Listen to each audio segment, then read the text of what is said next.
Esta conferencia comenzará a grabarse. Buenas tardes, un saludo muy especial para todas las personas que nos acompañan, especialmente para todos los integrantes de la red ABC Agua, Biodiversidad y Clima. A Sonia, felicitaciones por la labor que durante todos estos años ha venido adelantando con el equipo de trabajo y muchísimas gracias por la participación, por invitarme, por permitirme ser parte de este evento magnífico en el día de hoy. Felicitaciones por este gran evento. El tema del que quiero conversar esta tarde con ustedes un poquito es sobre el derecho procesal ambiental en Colombia y su institucionalidad. Este tema se encuentra referenciado en el libro de Derecho Procesal Ambiental, Paradigma entre el daño y el delito ambiental, que fue editado por la editorial Ledger acá en Colombia. Es un libro de distribución a nivel de Iberoamérica. En pantalla hay la presentación donde puedo mostrar algunos de los libros que hasta ahora he escrito. Yo soy abogada, docente, universitaria, pero desde hace muchísimos años me he inclinado por todo lo que tenga que ver con el eje ambiental, todo lo que tenga que ver su relación con el derecho ambiental, tal vez por la experiencia donde pude trabajar desde lo privado, desde el sector público, me dio la comprensión y me permitió entender todo lo que realmente gira en torno de este tema que es tan complejo en nuestro país. Ya en el 2015 pudimos escribir un libro sobre la legislación ambiental y los recursos naturales en Colombia, que también me lo publica la editorial Ledger. Ahí se condensa el primer gran trabajo que nosotros hemos venido haciendo desde la academia y desde un grupo interdisciplinario de investigación que me ha acompañado durante todos estos años, que son abogados, ingenieros. Ahí nosotros mostramos y condensamos el primer proyecto de ley sobre el que trabajamos, que es el proyecto de ley 151 del 2012. Fue una propuesta ambiciosa donde pretendíamos, donde le pedíamos al gobierno central, al gobierno nacional, que organizáramos un código único ambiental de los recursos naturales de Colombia. Ese proyecto, por supuesto, tiene una gran complejidad de tipo político, social, económico y administrativo, porque se requiere de la consulta previa. Posteriormente, trabajamos con el ingeniero Maxwell Ortiz y pudimos también presentar estos dos libros de la carga dinámica de la prueba y el sistema técnico jurídico. Los dos son distribuidos por Amazon. En el 2018 seguí trabajando en esta parte, entonces hacemos también la publicación del libro Ordenamiento Territorial y Ambiental, también la trabajamos con el ingeniero Maxwell, y ya en el 2019 la Ledger nos edita nuestro libro sobre el derecho procesal ambiental. En este tema, como les decía, condenso un poco las inquietudes que yo tengo respecto de lo que es ese procedimiento jurídico, porque en Colombia, a la luz de ese plexo procedimental, no hay nada que se refiera al derecho ambiental. Tampoco tenemos una jurisdicción ambiental. Esto nos ha obligado a tener cierto tipo de desorden institucional, un desorden jerárquico estructural, y no hay realmente una organización, una estructura, un fundamento que se ocupe del trámite y el fallamiento de los asuntos ambientales, ni sancionatorios ni permisivos. Esto genera una serie de vacíos jurídicos porque todo radica en cabeza de la misma autoridad. Ellos son quienes, por su parte, inician las investigaciones, fallan, aportan las pruebas, todo radica en cabeza de una misma persona. No hay un juez natural. Ese principio de la doble instancia que existe en todos los demás ordenamientos jurídicos, en todos los demás derechos de Colombia, en todas las áreas del derecho, aquí no lo tenemos. Sí tenemos, claro, contamos obviamente con la institución sustancial, ¿cierto? Pero huérfano de todo lo que es el derecho procesal, se aparta, digamos, de la práctica jurídica estricta de lo que es el procedimiento. Porque debemos recordar que el derecho procesal, el derecho ambiental en sí y el derecho procesal tienen unos componentes especiales que es lo social y lo político. Si nosotros logramos concatenar, si nosotros logramos realmente atraer la atención sobre este proceso, si nosotros logramos realmente hacer que se interese la institucionalidad, el sector político, el sector productivo y la academia, muy probablemente las instituciones procesales puedan estructurarse de una manera tal que en Colombia exista no solamente una jerarquía normativa, sino que un orden estricto desde lo sustancial y lo procedimental en estos temas que son de vital importancia para Colombia y para el mundo. Nosotros no podemos hablar solamente que lo ambiental es importante para Colombia. Es que lo ambiental es erga omnes. Quiere decir que lo ambiental es para todo el mundo. Lo ambiental se replica, nace en Colombia, pero se replica en el mundo. Todo nos impacta a nosotros y a nuestros países vecinos, a nuestras regiones vecinas. Por eso es que los procesos ambientales deben tener su propia institucionalidad, su propio procedimiento, para que todos estos procesos que tengan que ver con temas tan importantes como el sector agua, tema en el que estamos trabajando actualmente nosotros, deben ser céleres, deben ser eficaces, deben realmente tener un trámite diferente.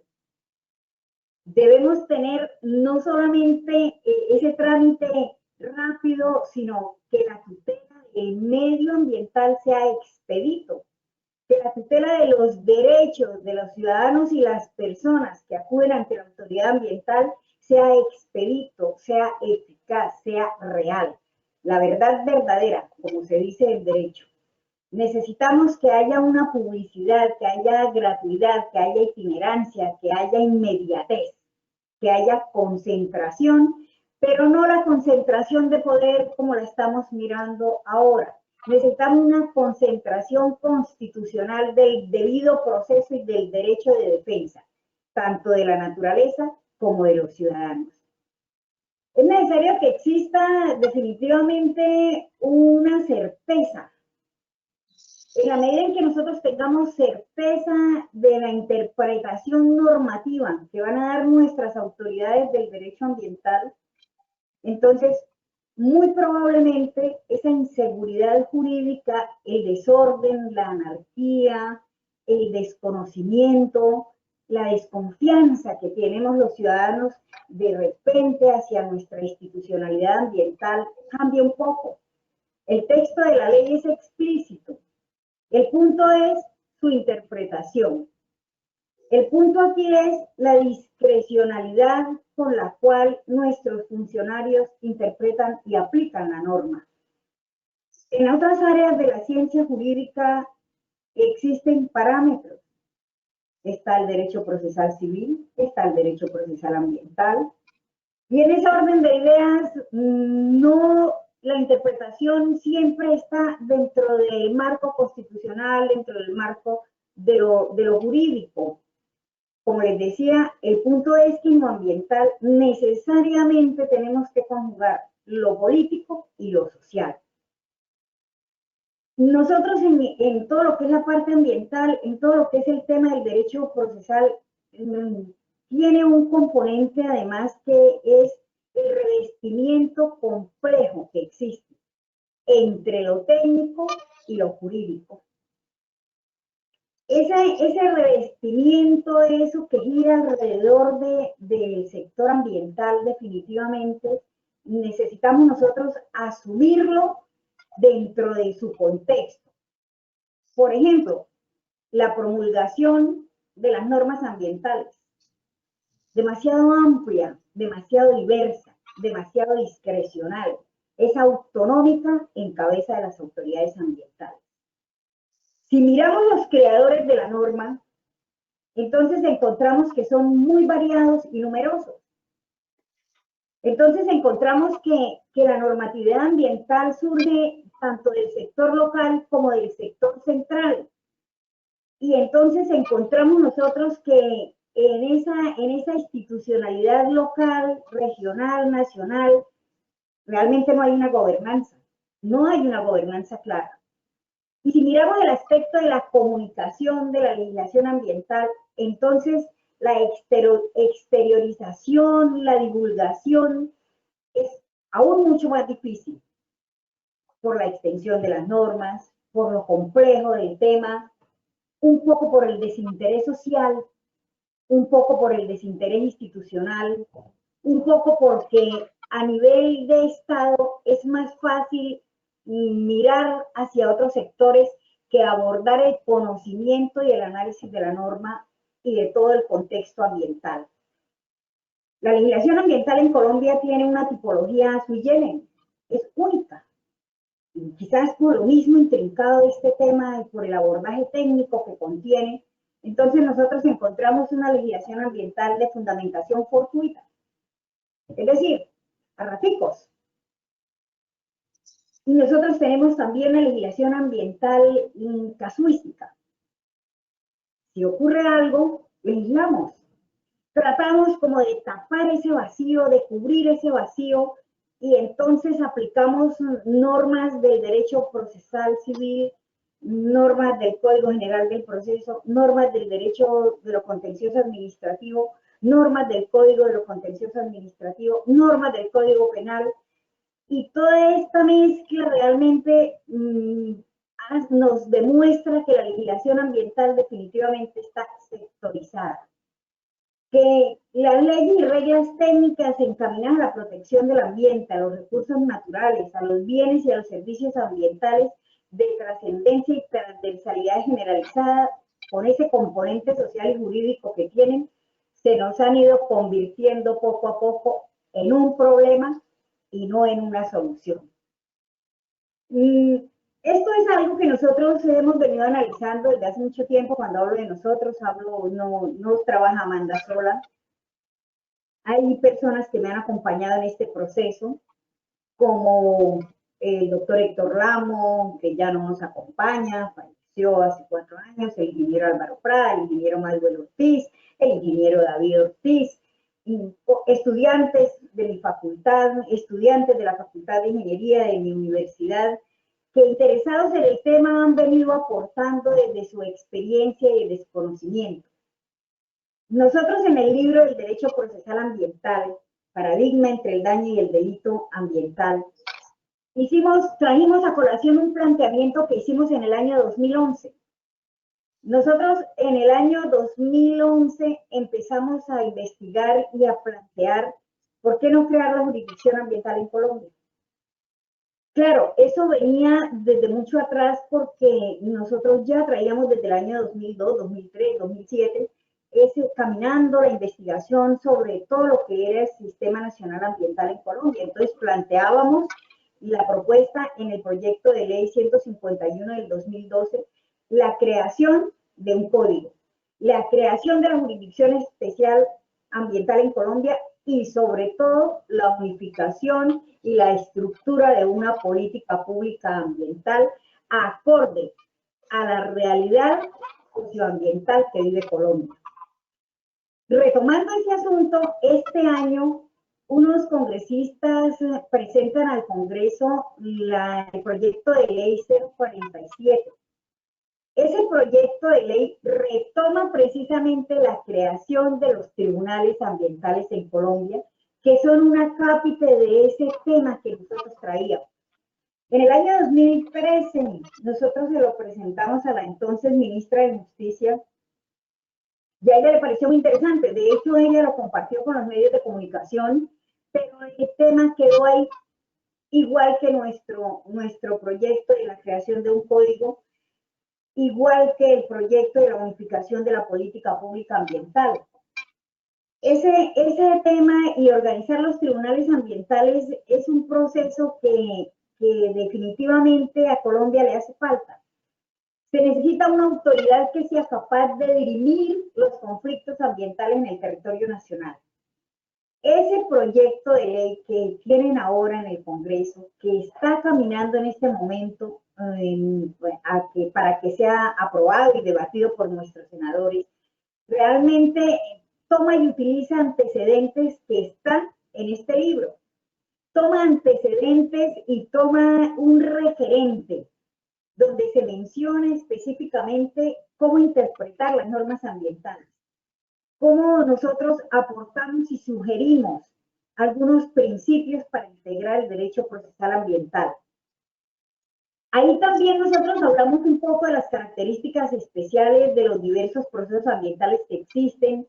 Se incluyen objetivos tan claros como la prevención del daño ambiental, la cesación de perjuicios actuales, la reposición de las cosas al estado anterior, la responsabilidad social de las empresas, la responsabilidad social, valga la redundancia, de las comunidades y de las organizaciones sociales. Dentro de este texto es muy fácil identificar que existe el borrador del proyecto de ley que nosotros planteamos en aquel entonces, por los años 2011, 2013, y contiene las bases para establecer con idoneidad las características, la composición y la estructura de los tribunales ambientales en Colombia. También nosotros buscábamos en ese tiempo, y este proyecto de ley que se presenta ahora pretende como nutrir y enriquecer todos los aspectos sustanciales y procesales de la ley ambiental en Colombia. Efectivamente, nosotros proponemos también ese borrador que tiene varios temas que por lo extenso, pues solamente voy a mencionar algunos. Nosotros en ese proyecto de ley hablamos de la gradualidad de la justicia ambiental, del impulso procesal, de las instancias dentro del proceso ambiental, porque no hay la doble instancia, de la creación de la jurisdicción ambiental, de las competencias, ¿cierto? Ese de la creación de los tribunales ambientales, de las fiscalías ambientales. Esta jurisdicción inmersa dentro del poder jurisdiccional colombiano, que junto con la institucionalidad es un gran poder del Estado, tiene una función radicada en cabeza de jueces y magistrados, de funcionarios y Amanda, señora, tienes dos para que redondemos y saquemos las conclusiones. ¿Listo? Listo, sí señora, estoy justamente terminando. Entonces, la idea es que los funcionarios nuestros estén ahí para que puedan fallar dentro de las normas y con fundamento en la normatividad existente. Pero déjeme decirle algo, nosotros los ambientalistas tenemos grandes retos jurídicos en la doctrina de uso ambiental del siglo XXI. ¿Qué es? Reconocer el valor de la naturaleza y el ambiente como un activo nacional y sujeto de derechos. Propender por modernizar la obsoleta legislación ambiental que tenemos, establecer la jurisdicción ambiental especial en Colombia. Es un Estado social de derecho, donde la relación norma-individuo es la que construye país. Hasta eso es lo que quería comentarles. Los libros los pueden adquirir, el de Derecho Procesal Ambiental, Paradigma entre el daño y el delito ambiental, de la editorial Leyer, la legislación ambiental y los recursos naturales, el reto de su codificación y sistematización, ordenamiento territorial y ambiental, en la librería de la editorial Leyer, y en Amazon pueden encontrar la carga dinámica de la prueba en el derecho ambiental de Colombia y el sistema técnico jurídico de los recursos naturales de Colombia. Les agradezco muchísimo por la atención, muy amables. Muchísimas gracias, mi querida Amanda Parra. Yo sé que todos están muriendo de ganas por hacerle preguntas a Amanda, pero según nuestra dinámica, metodología del encuentro, vamos a nuestros expositores, autores de los libros, y luego le vamos a hacer preguntas en el conversatorio. ¿Les parece? Entonces, les pido por favor que escriban sus preguntas, las dirigidas a Amanda Parra, en el chat. Y esas son las preguntas que les vamos a hacer. Entonces, les vamos a dar la palabra, entonces, seguido, a Luis Eduardo Mora. Discúlpame, Luis Eduardo, ¿cuál es tu...?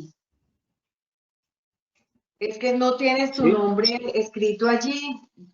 Luis Eduardo Mora. Ajá.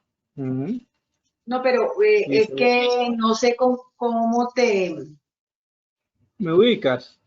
Sí, cómo te ubico para la presentación, porque es que Ajá, No, estoy en la esquina. ya te encontré. Luis Muchas Eduardo gracias. Zamora. Ajá. Ah, ok. Ya, ok, listo. Te voy Perfecto. a Ok. dar la Compartir presentación. pantalla. Exacto. Correcto, Compartir. Voy a compartir. Perfecto. Comparto. Y ahí estamos. ¿Me ven? perfectamente. Perfecto. Bueno, tengan todos muy Entonces, buenas tardes. Comienzo. Ok. sí, Comienzo. sí, vamos al final de tu presentación,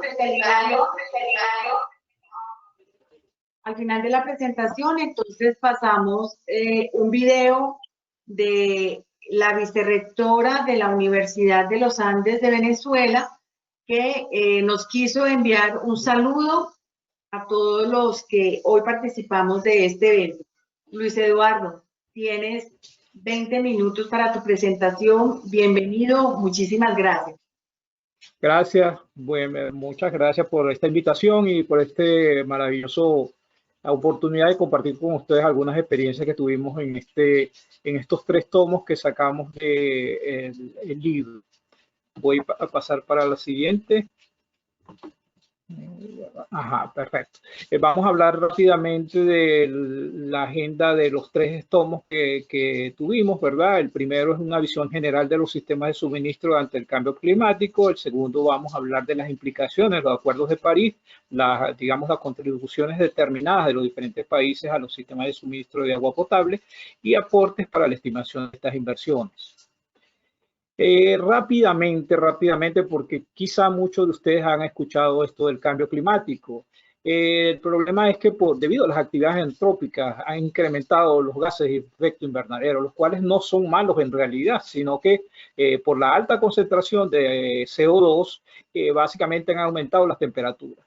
Esas temperaturas ahora esos aumentos se miden en energías, en vatios por metro cuadrado, y básicamente es lo que se habla ahora de trayectorias representativas de diferentes concentraciones para ver en qué escenarios podemos tener. Hay escenarios que son en realidad escenarios catastróficos, digamos, a trayectorias muy altas, y los países ahora están tratando de hacer sus comunicaciones en trayectorias promedio entre 4,5 y 6 vatios por metro cuadrado. Ese cambio climático en que influye en variación de las precipitaciones y aumento de las temperaturas. Eso en grandes rasgos. Uno de las cosas que preocupa y que en la ingeniería siempre son las preguntas es cómo me cambia el clima, esos efectos del cambio climático. Hay muchos trabajos en realidad y hay trabajos en este caso pioneros, por ejemplo, cito el de Hirabayashi, que nos habla de cómo cambian los periodos de retorno para diferentes escenarios. Y aquí ustedes ven un área azul que esas frecuencias o periodos de retorno, frecuencia es 1 sobre periodo y periodo es 1 sobre frecuencia. Generalmente tú hablas de periodos o frecuencias. En este caso, frecuencia es cuán rápido tenemos un evento con el otro. Entonces, básicamente, en esta zona azul, ustedes ven que Latinoamérica va a estar afectado por frecuencias mayores en esos eventos de máximas.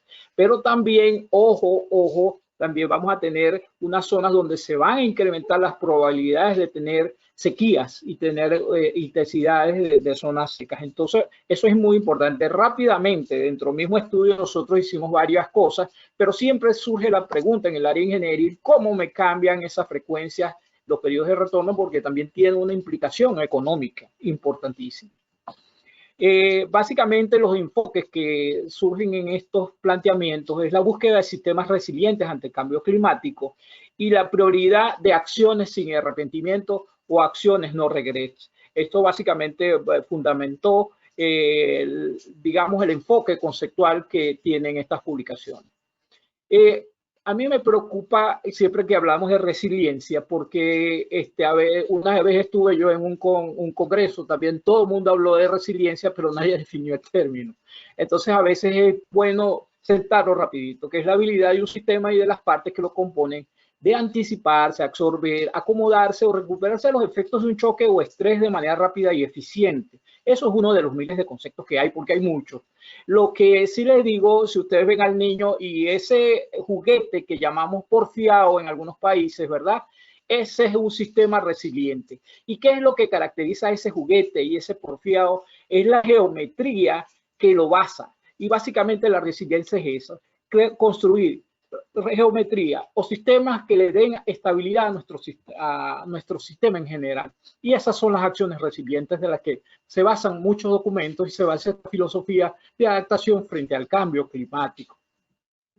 También hay otra acción que retomamos porque es muy buena. Halle Gates era un señor que trabajaba en Meteo France y trabaja después en el Banco Mundial y plantea las acciones sin arrepentimiento, como es que cuando uno hace una acción puede tener múltiples acciones con ella, o sea, las megamedidas. O sea, si la manera de hacerla o efectuarla no ocasiona pérdida o daño o riesgo para el cual fue diseñada no se manifiesta. Lo anterior quiere decir que la medida tiene otros objetivos además de la adaptación para efectuarse. Entonces, entendemos una acción sin arrepentimiento, una vacuna o un seguro. Lo mejor de los seguros es básicamente no usarlo, pero tenerlo. Cuando llegue el evento, tenemos nuestro seguro, y cuando llega la vacuna, y ahora que estamos en estas épocas de COVID, tenemos bien claro lo que es tener una vacuna para ciertas cosas, ¿ok? Entonces, básicamente, en esas publicaciones, el tomo 1, hicimos un análisis precisamente de cuáles eran las comunicaciones determinadas, cómo los países de la América Latina y el Caribe tenían intención política y realmente para atacar estos problemas del cambio climático. Esto fue el primer sondeo que hicimos y básicamente nos dimos cuenta que países como México tienen una gran preocupación frente a estos fenómenos porque si están sufriendo mucho los avatares del cambio climático. También esto es para nosotros muy importante, entonces hicimos una primera aproximación para esto del cambio climático. Otra cosa que nos preocupaba precisamente era los estudios de línea base que hay en Latinoamérica, y antes de los objetivos de desarrollo sostenible, que ahora se habla mucho, estaban los objetivos del milenio. Entonces, lo primero que hicimos fue, como línea base, vamos a ver cómo está Latinoamérica, quién cumplió y quién no cumplió esos objetivos del milenio. Estos objetivos del milenio, es bueno que lo sepan, fueron, digamos, medio impuestos para los países. Los países no tuvieron acuerdos como los objetivos de desarrollo sostenible, pero nos dimos cuenta que el 61.54% de Latinoamérica y el Caribe no cumplió con estos objetivos, ¿ok? Y eso ya es interesante para situarnos en lo que pasa en el sector. Luego estaba dentro de la metodología que le propusimos al Banco Interamericano de Desarrollo, era qué pasaba con las fuentes que íbamos a consultar. Tuvimos consulta de expertos, ubicamos expertos claves en nuestras regiones, pero también ubicamos toda una fuente de bases documentales que aparece ahora en Internet y en la web, de lo que podemos citar la UNICEF, el Banco Interamericano de Desarrollo, el Banco Mundial. Otra fuente que es muy importante es Aquastat de la FAO, es una base de datos excelente donde encontramos muchos recursos, pero está también la IGUA, la cooperación francesa, la OMS, estrictamente todas ellas fueron parte del estudio que realizamos. Entonces ahora veamos una visión general de los problemas que puede tener el sector y cómo ellos disculpen, ya va un momentico que hice un clic prohibido aquí. No, ajá. Quiero quitar esta pantalla un momentico que voy a achicar una pantalla que no me deja ver bien la presentación. Gracias. Bueno, entonces, para el sector agua potable, ¿qué es los retos que tenemos? Tenemos que saber que en el sector agua potable, para asegurar de alguna manera el suministro, podemos mirar con mayor énfasis a las fuentes subterráneas. Tenemos un problema de aumento de niveles del mar que hay que atacar también, sobre todo en todas las islas del Caribe. Tenemos un problema de retroceso de glaciares y ciudades como Quito, Lima, prácticamente tienen este problema grave con el retroceso de glaciares porque se nutren de subglaciares. Otra cosa que es súper importante en el sector agua potable es asegurar eficiencia hidráulica y eficiencia energética para la distribución del agua que tenemos. Eso lo vamos a atacar un poquito más tarde. Todo lo que son los procesos de recolección de agua servida, los sistemas de tratamiento, las tecnologías de reuso del agua están muy en boga. Hay países que ya tienen que reusar el agua porque básicamente no les dan sus análisis. Cosecha de agua, drenaje sostenible para mitigar efectos de crecidas e inundaciones en el centro de las ciudades y todas aquellas técnicas de desalinización del agua. Y el nuevo paradigma que tenemos ahora como el reto de las industrias y del sector en agua potable es pasar de sistemas analógicos a industrias 4.0, generar gemelos digitales para hacer mucho más eficiente la gestión del recurso agua. Voy para la siguiente, disculpen que estos... básicamente, en esa visión general, vimos que comunicaciones hablaban del recurso agua, porque las comunicaciones nacionales no necesariamente hablaban del recurso agua potable, y las comunicaciones no necesariamente hablaban de la parte de saneamiento. Esto fue una de las primeras cosas que descubrimos y hicimos un análisis bien detallado de estos aspectos. Ya les hablé de las acciones sin arrepentimiento como principio con el que se basan de alguna manera algunas propuestas para decirle al sector, ¿por qué las acciones sin arrepentimiento? Porque tenemos un gran problema también con el cambio climático, que los escenarios tienen mucha incertidumbre y básicamente, bueno, vamos sobre cosas seguras, que si viene o no esos escenarios, básicamente podemos hacer acciones de las cuales no nos arrepintamos. Una acción de las cuales uno no se arrepiente, por ejemplo, es limpiar drenajes en una ciudad. La limpieza de drenajes en tiempo de sequías o no lluvia nos prepara para cuando haya épocas de lluvia, ya estamos prevenidos. Pero si de alguna manera no viene el evento para el cual estamos previendo que el drenaje, no hay problema, pero ya estamos preparados. Entonces, esa es la idea de las acciones sin arrepentimiento. También generamos indicadores. En este caso, la profesora Marisabel Rojas, la doctora Marisabel Rojas, creó un índice que llamamos CONIPAF.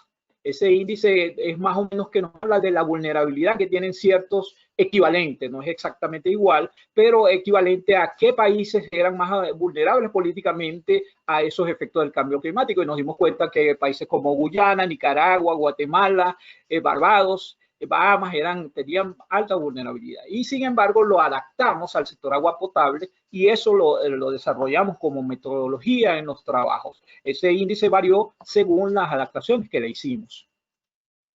Después, ¿qué hacemos? ¿Cómo vemos nosotros al sector agua potable y saneamiento? Bueno, hay muchos indicadores. El sector tiene más de 100 años creando sus propios indicadores. En realidad, tomamos valores de índices de IPNET, y trabajamos con un índice que es muy bueno, el índice APGAR. El índice APGAR habla de la buena salud de un sistema de agua y saneamiento, que habla sobre la cobertura del agua, la cobertura del saneamiento, agua no contabilizada, agua no facturada y que va ligada a las pérdidas físicas y los lapsos de facturación, cobertura de costos operacionales y la facilidad de acceso al servicio de agua potable, lo que llamamos ahora asequibilidad al servicio, que cobra mucha fuerza y ahora que estamos hablando de problemas de gobernanza, tiene que de alguna manera respetarse la asequibilidad de las personas al servicio. Sin embargo, algunos indicadores no se consiguen tan fácil como lapsos de facturación, cobertura de costos operacionales, e hicimos un filtrado de esos indicadores.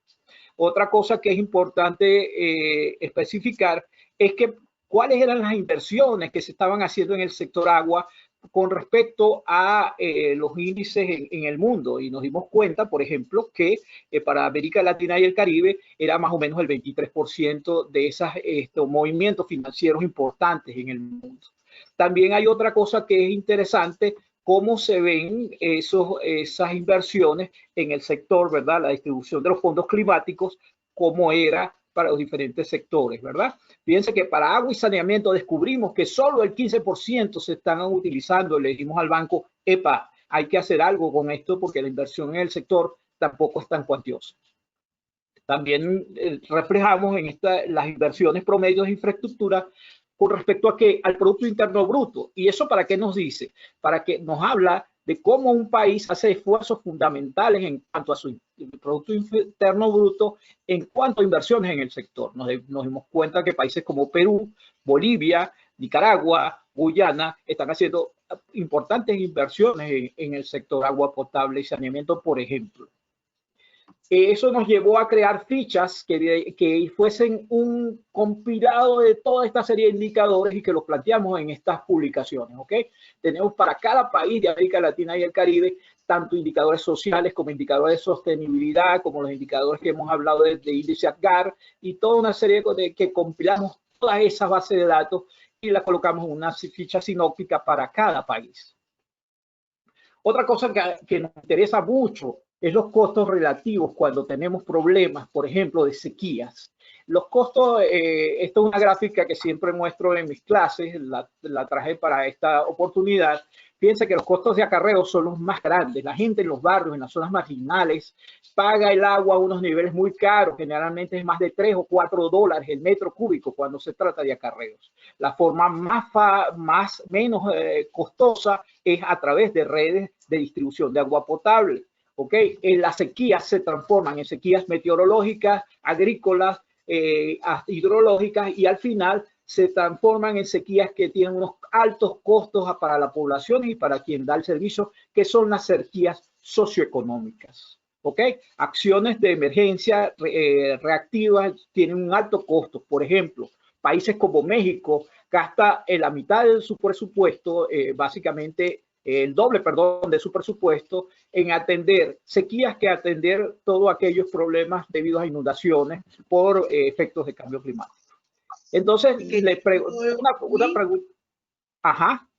Luis, tienes 5 minutos para cerrar, por favor. Chévere, ya vamos para allá. ¿Qué pasará cuando se combina una sequía intensa y prolongada con un sistema altamente ineficiente en la provisión de agua, servicio y agua potable? Miren, fíjense esto. Estas imágenes son elocuentes. Ustedes se están dando cuenta de lo que es lo que llamamos en el sector las fugas, ¿ok? Esto, fíjense, esa flauta que ven ahí, prácticamente un servicio que sea altamente ineficiente. ¿Qué pasa entonces si además tenemos un problema de sequías? Entonces la cosa se hace grave. Entonces eso es la reflexión que hacemos prácticamente en ser eficientes en el uso y la prestación del servicio. Entonces, para concluir, como ya tenemos 5 minutos, vamos a hablar de todas las acciones que se llevan a cabo deben buscar sistemas resilientes frente al cambio climático, el cambio y la variabilidad climática. En este caso, la variabilidad climática la entendemos como los fenómenos niña y niña, que en algunos sectores son sequías y en otros sectores son lluvias intensas, como, fuera de lo común. Se debe dar prioridad a acciones estratégicas sin arrepentimiento para asegurar inversiones al sector agua potable y saneamiento por parte de la banca multilateral. Eso lo dijimos con mucha fuerza y también dijimos que las contribuciones nacionales, ¿verdad?, en la región han sido poco contundentes en abordar el sector agua potable y saneamiento. Otra conclusión importantísima es que las necesidades de inversión a acometer en los próximos años para el sector agua potable y saneamiento se pueden lograr con la reorientación de esas inversiones al sector bajo los paradigmas planteados. Resiliencia, seguridad hídrica, eficiencia hidráulica, eficiencia energética, reuso y cosecha de agua, apropiación y vigilancia de la calidad de los servicios para asegurar gobernanza y por los usuarios. Son paradigmas y acciones claves que se deben estar presentes para abordar la adaptación y el cambio y la variabilidad climática, así como aquellas que tengan que ver con la mitigación al cambio climático. Finalmente, les doy una reflexión que me la tomo para mí como uno de los más pequeñitos. Yo te bendigo, Padre, Señor del cielo y de la tierra, porque has ocultado estas cosas a los sabios y entendidos y se las has revelado a los más pequeños. Sí, Padre, porque así te ha parecido bien. Muchas gracias. Muchísimas gracias, mi querido Luis Eduardo Mora. Y le vamos a dar paso a... nos presentas, por favor, es la vicerrectora de la Universidad de los Andes. Luis, ¿nos la presentas, por favor, para el mensaje? Sí, la profesora Patricia Rosenbay Levy es la profesora vicerrectora académica. También es la jefe de la institución donde yo trabajo en la Universidad de los Andes, que se llama CIDIAT, de la Universidad de los Andes. Es importante mantener esa frase no solo viva, sino que también aplica. Muchas organizaciones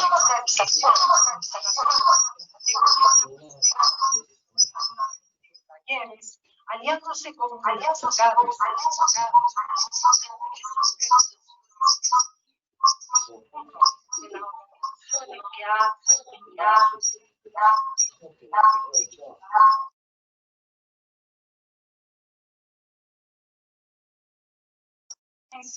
de los signos y otros efectos.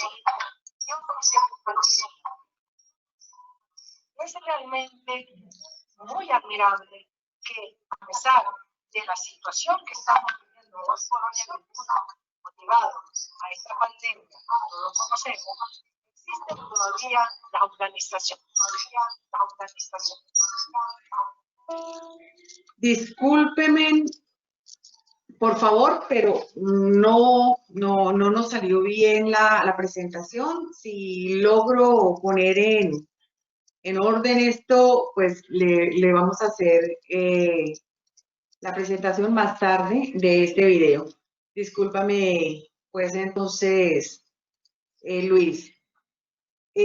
Juan, les pido a todos, por favor, que para darle paso a nuestro siguiente invitado, recordarles, Luis Eduardo Mora está esperando las preguntas de ustedes, porque vamos a tener al final de este encuentro, vamos a tener un conversatorio con nuestros invitados especiales. Juan, por favor, ayúdame con la presentación de nuestro siguiente invitado.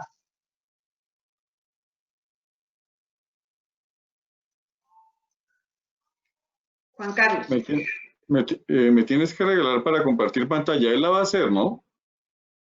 Germán. Yo soy la que voy a presentar le voy a hacer la presentación de él. Ok. Y yo. Dale el paso a Germán. Ah, ok. Pues Germán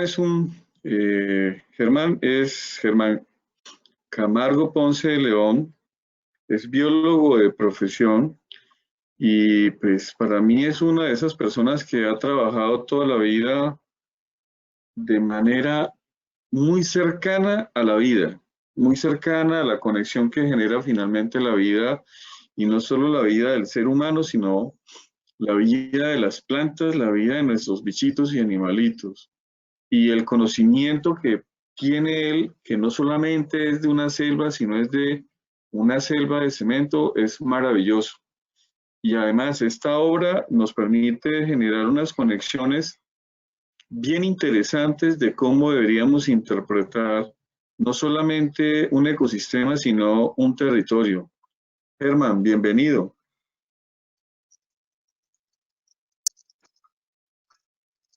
Hola Juan, qué gusto estar aquí con ustedes, contigo, con Sonia, en este evento de la ABC, un honor. Hoy les quiero presentar una obra. ¿Aló? ¿Tú puedes prender tu cámara, Germán, para que quede? Está encendida, está encendida. Ok, yo no lo veo. ¿Listo? Listo. Bueno, entonces les decía, es realmente muy rico, es un feliz momento poder presentar este producto aquí en este espacio con Sonia y con Juan. Porque esto nació en un proceso hace más de 10 años, en el 2011, sí, ya se nos cumplen 10 años de todo este proceso. Pues Juan Carlos y Sonia estaban trabajando con las comunidades campesinas, mineras de Santurbán, hablando todo este tema de la conservación del páramo, del ordenamiento de las cuencas, de la protección del agua, cuando cayó como una bomba la noticia de que había una nueva ley que hablaba de la delimitación de los páramos y de la prohibición de pues, cualquier actividad económica tradicional, fuera la minería, la ganadería o la agricultura, en todas estas zonas de alta montaña. Las comunidades de Santurbán, muy preocupadas, dijeron, bueno, ¿qué nos toca hacer? ¿Esperar a que el Instituto Humboldt, el Ministerio de Ambiente, manden unos científicos y los científicos nos digan si nuestro páramo es un páramo, dónde es que está el páramo, qué es un páramo, a nosotros que somos la gente de páramo, y nos digan pues que hasta aquí llegamos y nos tenemos que ir porque ya no podemos seguir ni con nuestros animales, ni con nuestros cultivos, ni con nuestras minas. Entonces, en esas discusiones, lo que yo entiendo es que llegaron a la conclusión, con el apoyo y la orientación de Sonia y de Juan Carlos, de que era importante no esperar a que alguien les dijera de qué color era su mundo y dónde estaban parados en el universo, sino que era importante. Ahí está la foto del casco urbano de Betas. Betas está precisamente a 3.400, tú me corregirás, Juan, pero son 3.440 metros, creo, que está Betas, y por lo tanto el casco urbano que ustedes ven allí está exactamente en la franja de transición entre el bosque altoandino, que es el último ecosistema forestal de los Andes, hacia arriba, y el sitio donde empieza el páramo, o sea, es exactamente la franja de transición. Es muy curioso porque en medio de todos estos debates, de si el páramo arriba, de si el páramo abajo, resulta que pues yo he trabajado 30 años en ecosistemas altoandinos y cuando uno camina por las calles de Betas y uno ve las alcantarillas de Betas, los lotes en Betas, los bordes del pueblito de Betas, las cañadas que pasan por las calles de Betas, las cañadas de agua lluvias, lo que uno ve es vegetación de transición. Exactamente, vegetación de transición. Sí, para un ecólogo como yo que se ha dedicado precisamente a eso, a la ecología vegetal y a entender la alteración y la restauración de los ecosistemas, es súper evidente dónde está el pueblito de Betas. Está exactamente en el límite entre bosque altoandino y páramo. Entonces, esta comunidad quería saber exactamente y tener un estudio en el que pudieran confiar y no simplemente aceptar la palabra del Estado respecto a su destino. Juan Carlos y Sonia entonces pensaron que la Fundación Guayacanal, que tengo el gusto de dirigir, podía ser la organización que por la trayectoria nuestra en el tema y por nuestra habitual relación de respeto con las comunidades, de empoderamiento a las comunidades locales, podíamos desarrollar ese estudio con la comunidad. En ese momento se hizo algo muy, muy valiente. Juan Carlos buscó quiero recordar que fuiste tú, Juan Carlos buscó el apoyo de César Díaz, que en ese momento era el director de la Cámara Colombiana de Minería y representaba a varias de las empresas mineras que tenían intereses en Santurbán. Y les propuso, les dijo, mire, la comunidad quiere tener un estudio en el que puedan confiar, un estudio que les diga a ciencia cierta, en blanco y negro, dónde están en términos de ecosistemas, para no quedarse esperando solamente las decisiones del ministerio. Miren qué tal que las hubieran quedado esperando, miren a dónde vamos. 10 años después. Y creo que a las empresas mineras también les serviría saber dónde están sus títulos. Entonces fue así, de esa manera, Juan Carlos hizo la aproximación con la Cámara Colombiana y la Cámara Colombiana hizo un llamado también muy transparente a las empresas y les dijo, miren, las empresas que quieran financiar este estudio, que lo están pidiendo las comunidades de Santurbán, bueno, lo pueden financiar, pero con la condición de que no pueden presionar ningún cambio, ni de los métodos, ni de los resultados. Y así se hizo un acuerdo que llamamos el Pacto de Caballeros, donde el estudio se hizo, fue un estudio muy grande, 60 profesionales en total, más de 30 profesionales en terreno, entre las ciencias físicas, biológicas, sociales, un estudio realmente interdisciplinario muy extenso, muy profundo, el más completo que se ha hecho de cualquier páramo, con la excepción, creería yo, en cierta forma, hasta cierto punto de Chingaza, sería algo comparable, pero no hay otro páramo donde se haya hecho un estudio así completo. Y ese estudio fue financiado por las empresas mineras, las que quisieron aceptar el Pacto de Caballeros. Hubo unas empresas que pues no tenían los recursos para financiar el estudio y hubo una empresa en particular que no quiso aceptar las reglas. Básicamente su planteamiento fue, si nosotros vamos a financiar el estudio tiene que dar los resultados que a mí me favorezcan. Y pues esas no eran las reglas y por lo tanto esa empresa no participó en la financiación del estudio. Pero las otras empresas dijeron, listo, nos acogemos al Pacto de Caballeros, financiamos el estudio, no tenemos mano dentro ni en el método ni en los resultados.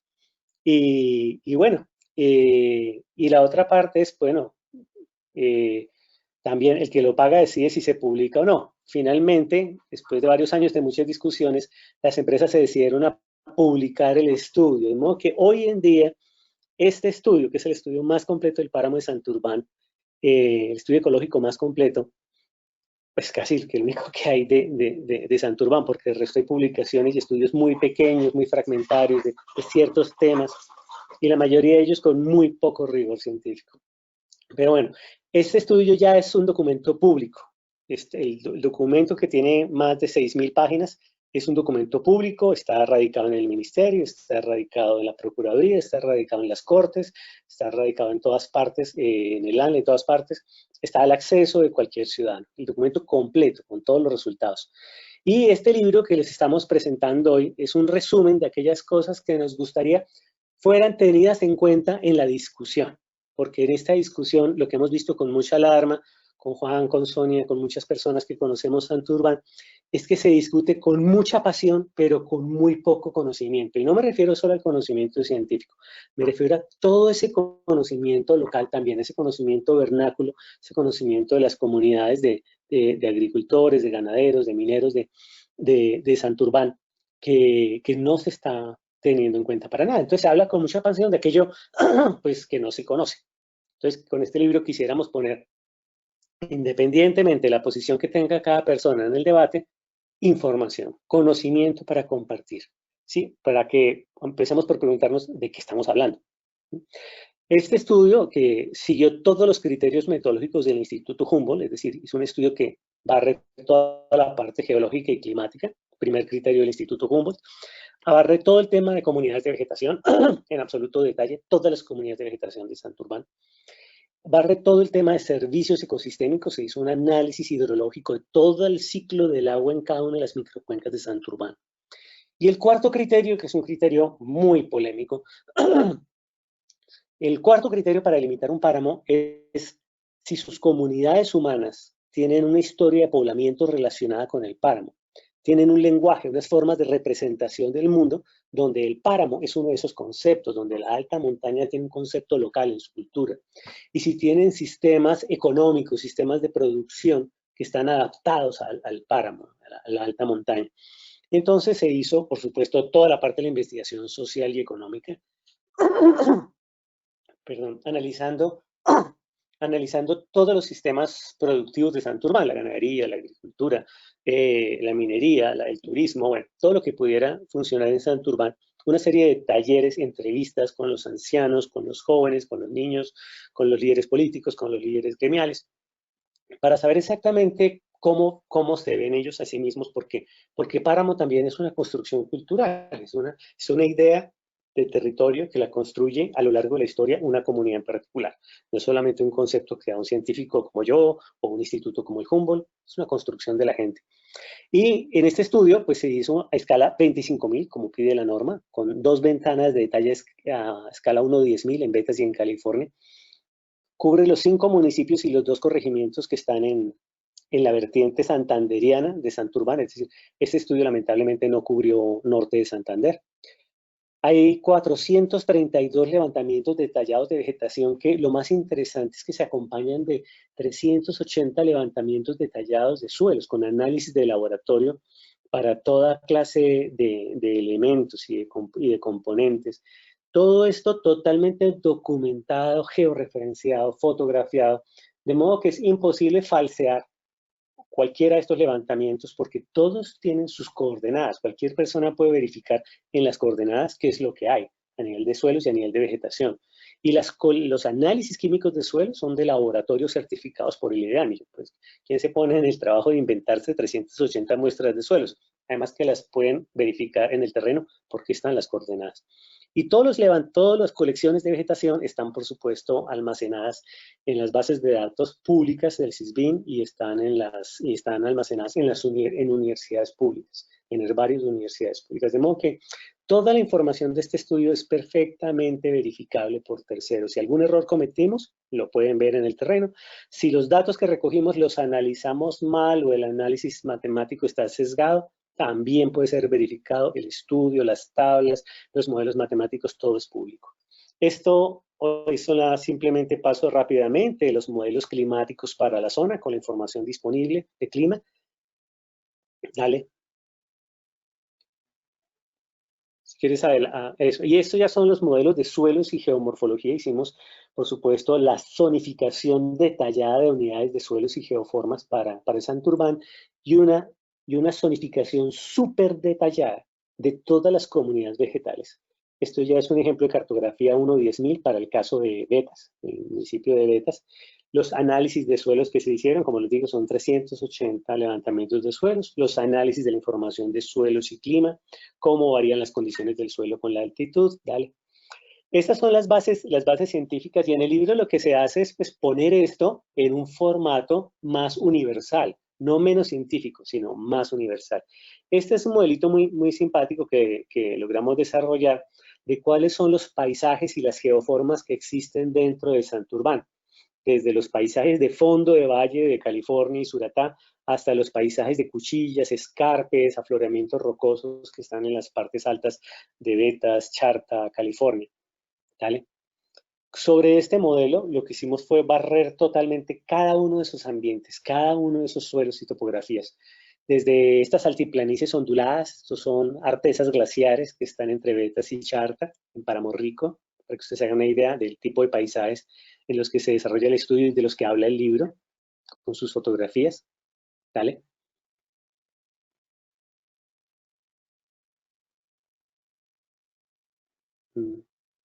Si puedes pasar la siguiente. Ok, los valles Zenú, los famosos valles Zenú o valles periglaciales con sus morrenas laterales, sus escarpes y abrigos rocosos. Dale. Las cañadas en B, las transiciones de los valles glaciares altos a los valles de las cañaditas, de las quebradas. Los grandes valles como el valle del río Betas o de la quebrada García o de la quebrada La Baja, esos grandes valles en B, que son típicos ya de las alturas medias. Las grandes laderas, los grandes sistemas de laderas con sus bosques de robles. Dale. Y sobre eso hicimos todo el análisis de las unidades de vegetación con un detalle mucho mayor al que se solicita en los lineamientos del Humboldt. Y logramos establecer por primera vez cuáles son los ecosistemas presentes en Santurbán y cuáles son las unidades de vegetación, exactamente qué tipos de páramo y qué tipos de bosque encontramos en Santurbán y exactamente dónde están. Y no solo eso, sino que pudimos establecer estadísticamente con toda confiabilidad a qué tipo de suelos, a qué pendientes, a qué condiciones de humedad, a qué condiciones químicas, a qué condiciones climáticas, a qué rangos altitudinales, en qué lugares están cada uno de esos tipos de vegetación. Por supuesto, esto es la parte científica, pero además hicimos todo el trabajo de entrevistas, de talleres, de recorridos con gente de la comunidad, para también tener la interpretación y el conocimiento de ellos sobre su propio paisaje, sobre sus robledales, estos son los robledales de Móncora y de California, sobre los bosques mixtos de Las Vegas, de los fondos de valle. Esto es más robledales puros, los robledales puros de California. Muchas de las zonas, volvimos a la foto anterior. Bueno, si avanzas sobre estos bosques de roble, y la foto que estamos viendo ahorita, estos bosques de roble, que son bosques de roble mixtos, que están en las orillas de las quebradas, donde hay otras especies como este palo que huele a carne, el mortecino, como por ejemplo los alisos, los siete cueros, ¿sí? Todos estos bosques que ustedes están viendo están en zonas donde muchísimas personas, inclusive el Instituto Humboldt, han afirmado que lo que existe es un páramo. Nosotros tenemos cartografiadas todas las unidades de vegetación, inventarios de todas las especies, y pues, por ejemplo, hay algunas unidades de vegetación como el bosque de alisos, pues que realmente son indiferentes a lo que los humanos queramos llamar bosque o páramo. El bosque de alisos y el bosque de colorado son especies que son indiferentes totalmente a estas discusiones y a estas categorías, mientras que las otras comunidades de vegetación sí se diferencian entre bosque y páramo, y toda esta discusión ridícula de cuál es el límite entre los dos ecosistemas, que para la naturaleza no tiene ningún significado. Especies tan importantes como el aliso suben y bajan por esas cotas sin mirar. Lo mismo pasa con los bosques de sombrerito negro, como lo llaman allá, el rodamonte que llaman en otras regiones. Dale.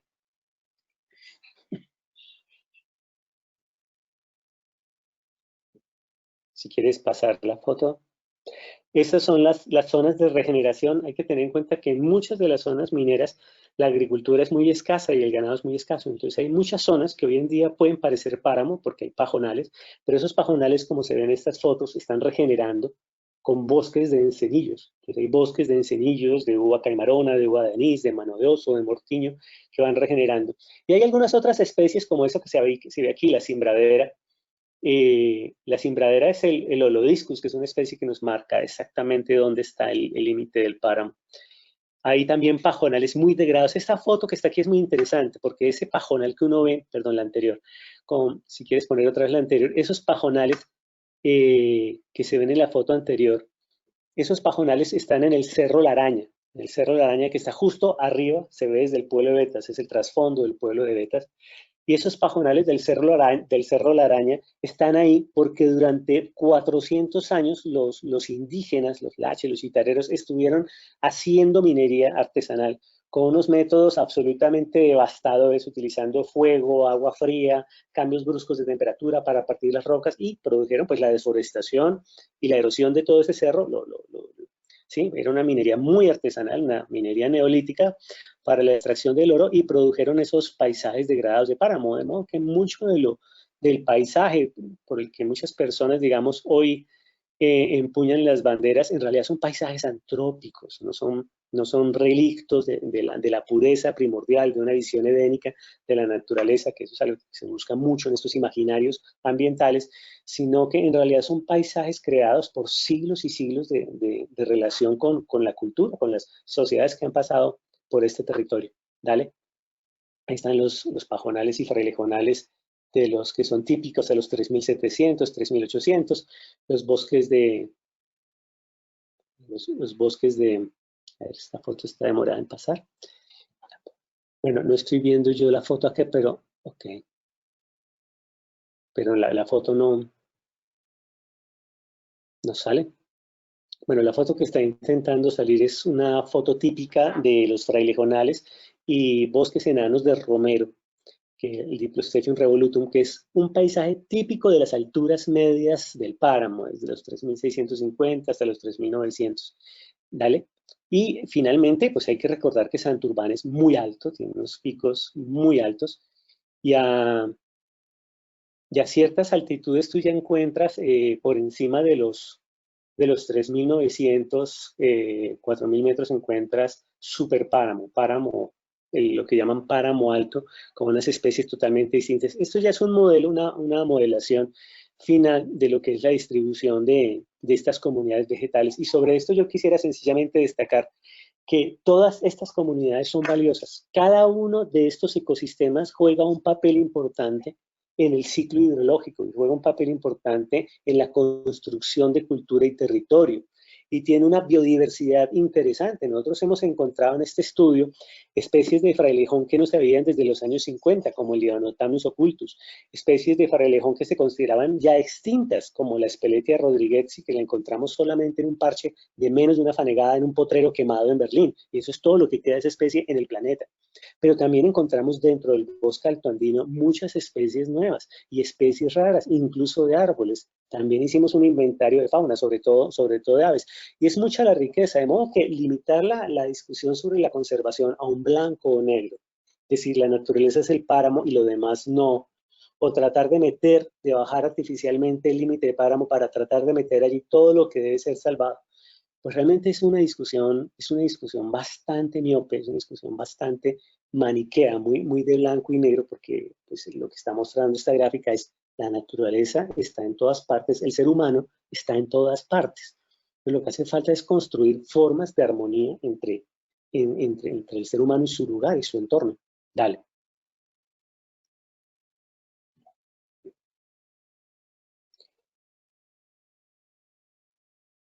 Yo voy a pasar un poco más rápido estas siguientes gráficas. Creo que hay algún problema con las imágenes que no logran salir. Bueno, dice, estas son las modelaciones estadísticas, vamos, los estudios más precisos, más completos que se hagan de delimitación de ecosistemas, utilizan esos modelos que ustedes están viendo, que finalmente se traducen en una serie de mapas que se llaman mapas probabilísticos espaciales. Lo que nos dicen es dónde están y dónde pueden estar las especies más importantes y las combinaciones de especies que me determinan la presencia de bosque, páramo o de vegetación de transición. De esto se trata en el libro para poderle dar una imagen completa de qué es Santurbán desde el punto de vista científico, cómo fue su geología, cómo fue su historia, cómo se ha transformado.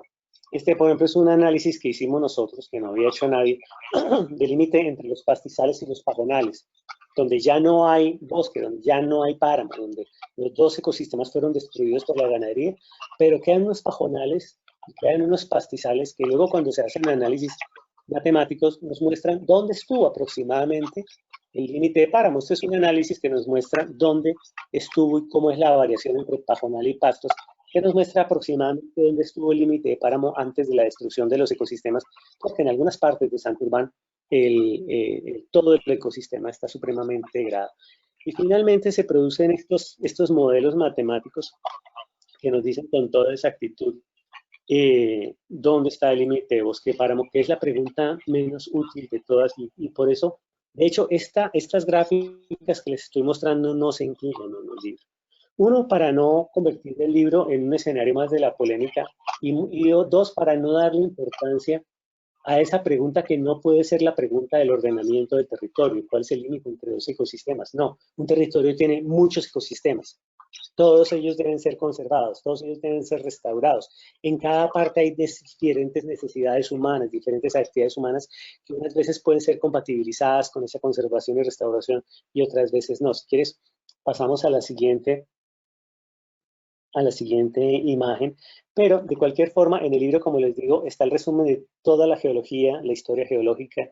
Si quieres, pasamos a la siguiente, de todas estas comunidades y finalmente estos modelos que resumen cuáles son los ecosistemas que se encuentran. Esta foto, quisiera detenerme en ella, finalmente, me parece a mí que resume muy bien todo el estudio que hicimos durante muchos años en Santurbán, porque ya llevamos casi 10 años trabajando en diferentes investigaciones con las comunidades de Santurbán. Y en esta foto, lo que ustedes ven, ese grupo de personas, está el alcalde de Betas, los funcionarios de la CDMB, están, bueno, los escoltas, los policías, los escoltas del alcalde, están personas del ministerio, están técnicos del Instituto Humboldt, estoy yo ahí con un sombrerito chistoso de cuero. Ok, y todos estamos, en ese momento en que se toma la foto, estamos discutiendo sobre qué significa la franja de transición bosque-páramo, cómo funciona el intervalo de oscilación con los factores geológicos y climáticos, y una cantidad de vericuetos y intríngulis científicos. Y ustedes sí ven la señora que está parada a un lado, por fuera del grupo, mirándonos. Esa señora es la dueña de esa finca en la vereda del Salado. Y esa señora no está entendiendo nada de esa discusión. Esa señora está viendo cómo las personas con autoridad, ¿sí?, discutimos sobre el destino de su territorio, de su comunidad, de su finca, de su vaca, de su casa, de sus hijos. Pero esa discusión que estamos dando allá, en esos términos científicos, en esos términos jurídicos, no es una discusión que la pueda incluir a ella. Es una discusión que la excluye del diálogo sobre su propio destino.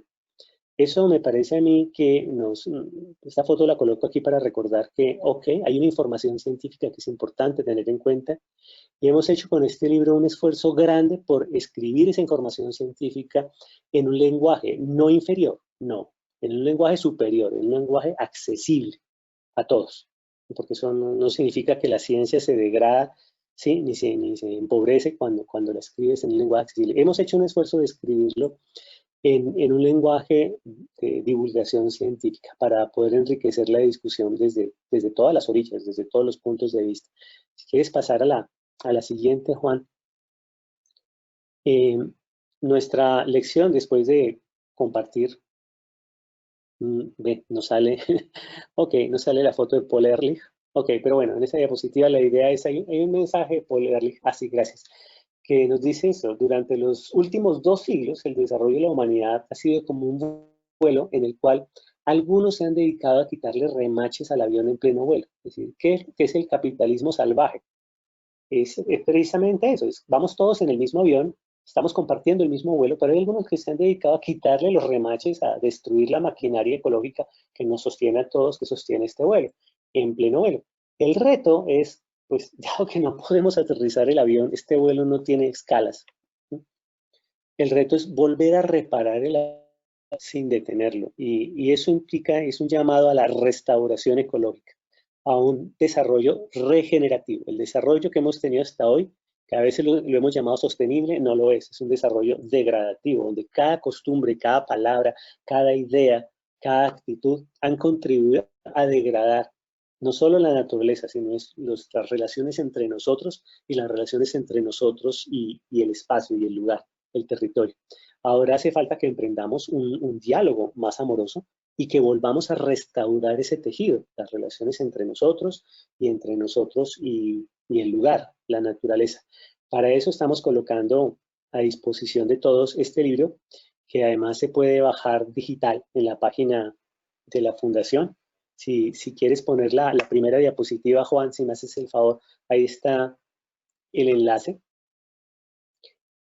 Y allí está la información de, como les digo, de la geología del lugar, la historia del lugar, la evolución del lugar, el clima, la vegetación, la fauna, la historia humana, el poblamiento antes de los españoles, la conquista, la colonia, la conformación de las comunidades campesinas actuales, cómo funciona su economía, de qué vive la gente en Santurbán, cómo ve la gente de Santurbán el lugar.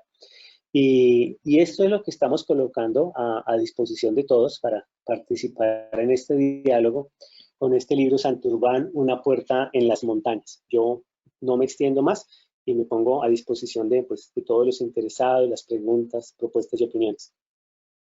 Bueno, muchísimas gracias, mi querido Germán. Felicitaciones, al igual que las más grandes felicitaciones a Amanda Parra Cárdenas y a Luis Eduardo Mora.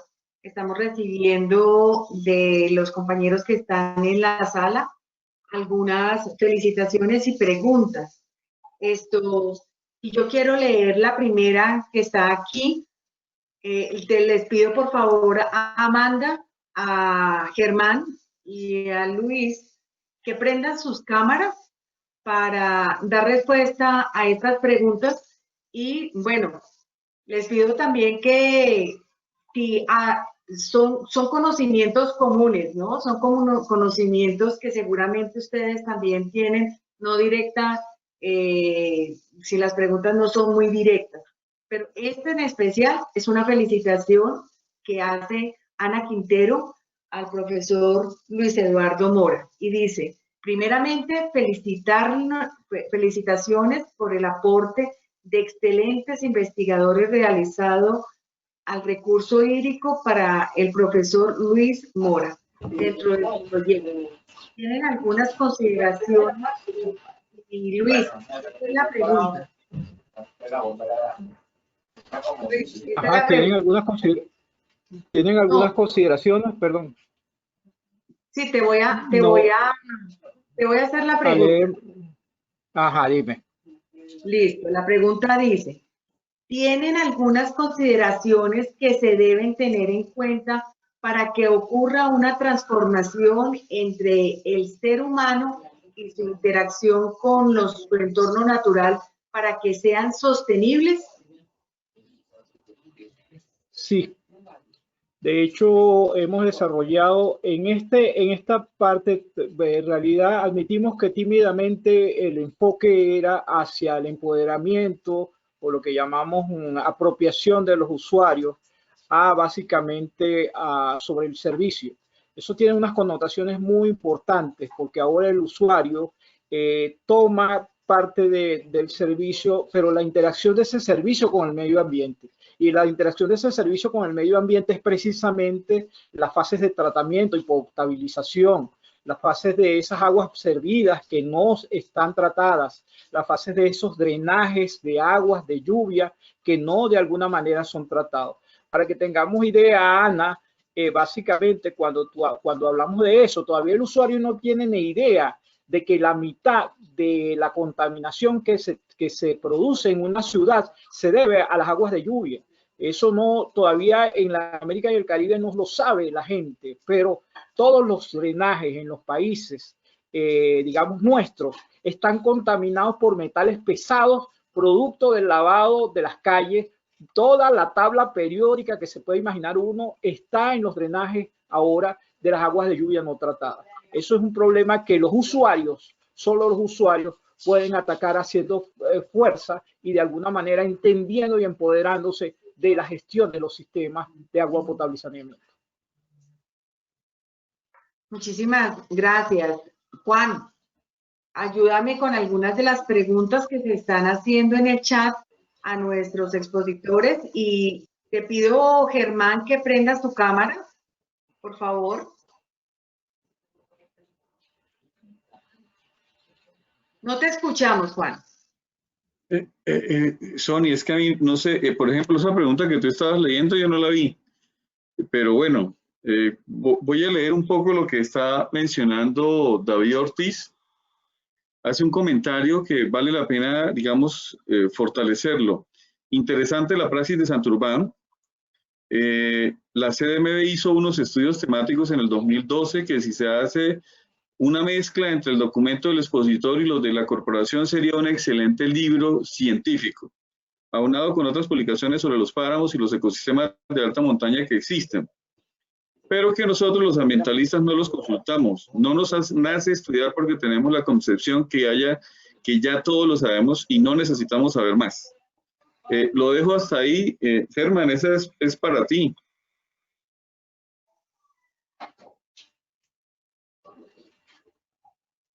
Sí, de hecho, cuando nosotros empezamos a hacer el estudio, nuestra primera idea, que se demostró errónea muy rápido, era que siendo Santurbán un páramo tan importante y tan cercano a una ciudad grande, y a una ciudad grande que tiene pues facultades importantes de ambiente, de ciencias naturales, de biología, geología, no, pues Santurbán debe tener toda la información geológica, hidrológica, climática, de ecología, de ecosistemas, ok. Y cuando hicimos una revisión a fondo de lo que había de información para Santurbán, nos encontramos que había un par de estudios de unas zonas de Santurbán y que eran, digamos, unas primeras aproximaciones de caracterización a la caracterización de los ecosistemas de páramo. Y salvo eso, había algunos estudios de temas geológicos interesantes sobre ciertos tipos de rocas que solo se encuentran entre Bucaramanga y Santurbán, y había unos reportes de algunos viajeros y botánicos de los años 50, y prácticamente nada más. De modo que nos dimos cuenta, bueno, esto es grave porque este páramo está en el ojo del huracán de los debates sobre naturaleza, territorio, conservación, alta montaña, y es un páramo muy desconocido.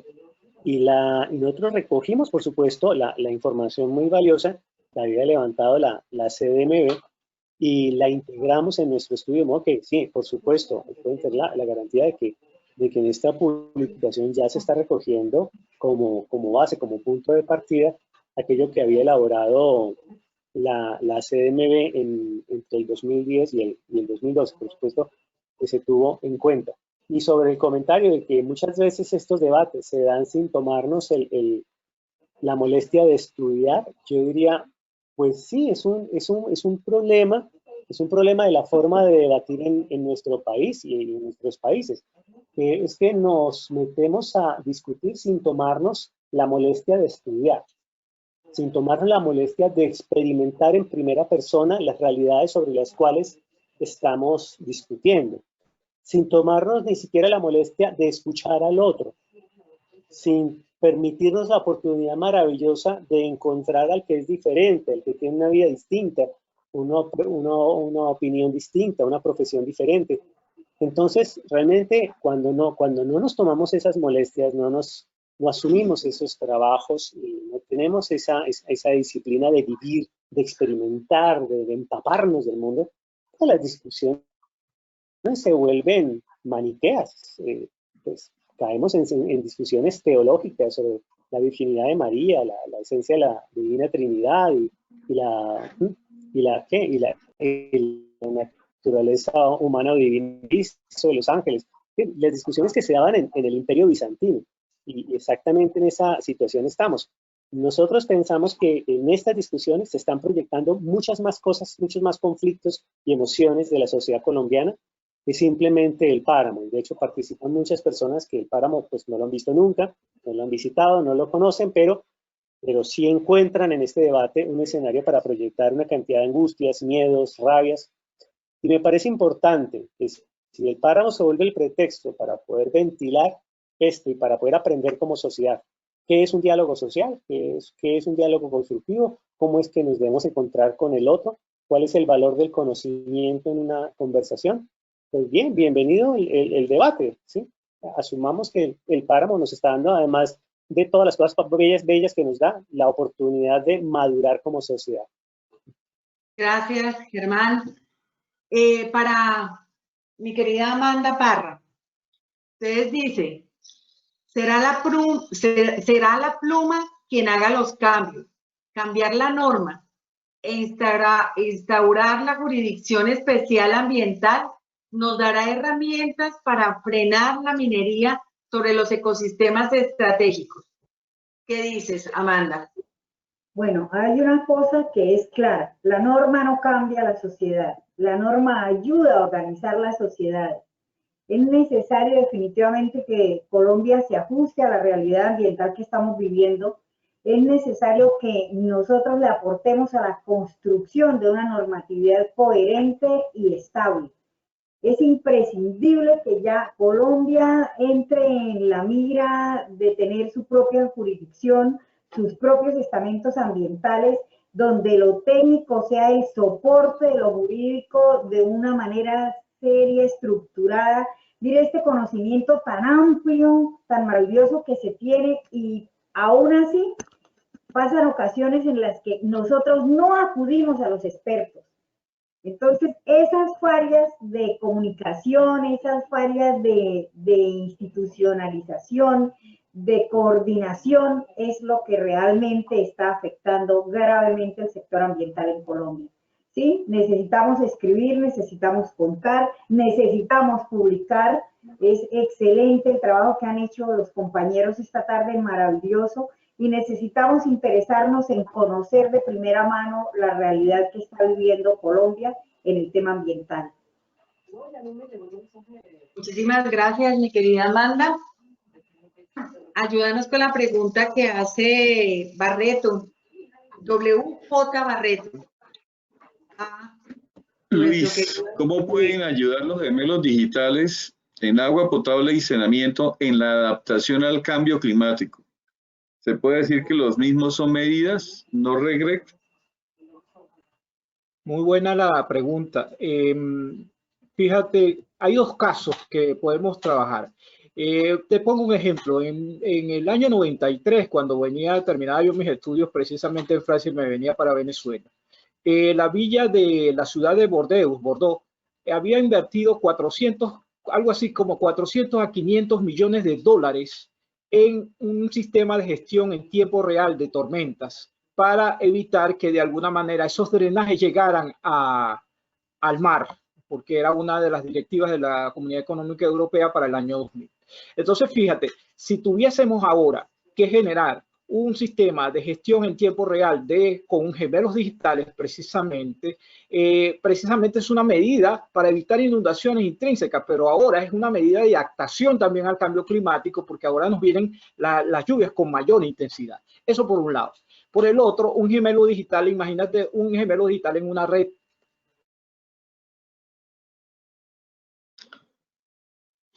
Muy bien. Gracias. Que podamos tener un gemelo de la red.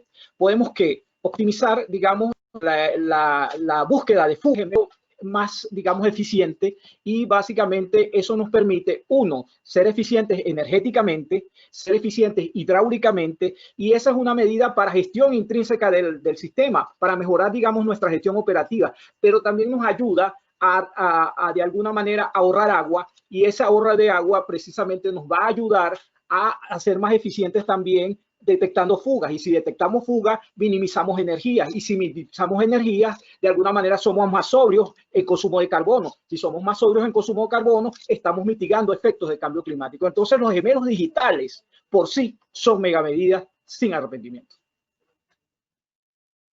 Muchísimas gracias, Luis. Y voy a hacerle la siguiente pregunta a Germán, de Silvia Ruggeri. Dice ella, muchas gracias por compartir este interesante e importante estudio. Me gustaría preguntar si en la realización del estudio encontraron potenciales para el desarrollo de actividades productivas que sean compatibles con los ecosistemas de Santurbán y que puedan constituir una alternativa viable para las comunidades. Un saludo para Silvia, esta es una gran amiga y compañera también de la red. Gracias Silvia por tu pregunta. Pones el dedo en la llaga porque cuando nosotros decimos bien, hay que hacer la conservación de este ecosistema o de tal o cual lugar, siempre hay que pensar quién paga por esa conservación, quién se beneficia de esa conservación. Y quienes están diciendo que se debe conservar un ecosistema, ¿qué están dispuestos a hacer? ¿Cuánto están dispuestos a pagar a las personas cuyo modo de vida se afecta directamente por esas decisiones? Esa es la pregunta. Sí, yo pienso que tú deberías ser virgen y célibe.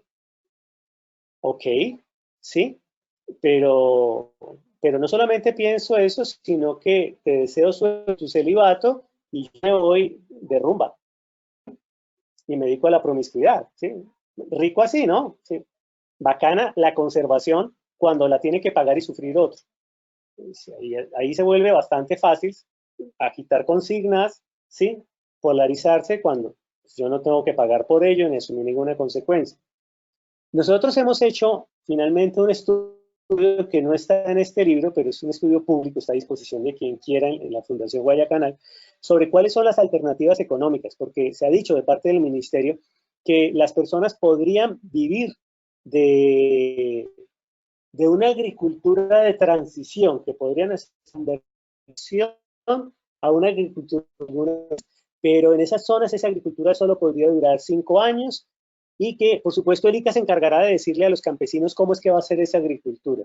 Nosotros hemos revisado cuáles son los modelos, cuáles son las investigaciones de agricultura orgánica o agricultura sostenible o permacultural para la alta montaña. Y lo que encontramos es que todos los modelos que existen, salvo las investigaciones que hay sobre algunos sistemas tradicionales, del resto, lo que hay son investigaciones incipientes. Hay apenas unos primeros modelos. No es que existan los paquetes tecnológicos hoy para decirle al campesino, usted puede producir avena, cebolla o, no sé, esencias florales, ¿sí? Flores de corte, ¿sí? No sé, lana de frailejón, ¿sí? Y usted lo va a poder producir de un modo sostenible porque aquí está el paquete tecnológico, aquí está el paquete de financiación y aquí está el paquete de asistencia técnica, ¿sí? Y aquí está el paquete de mercadeo para eso.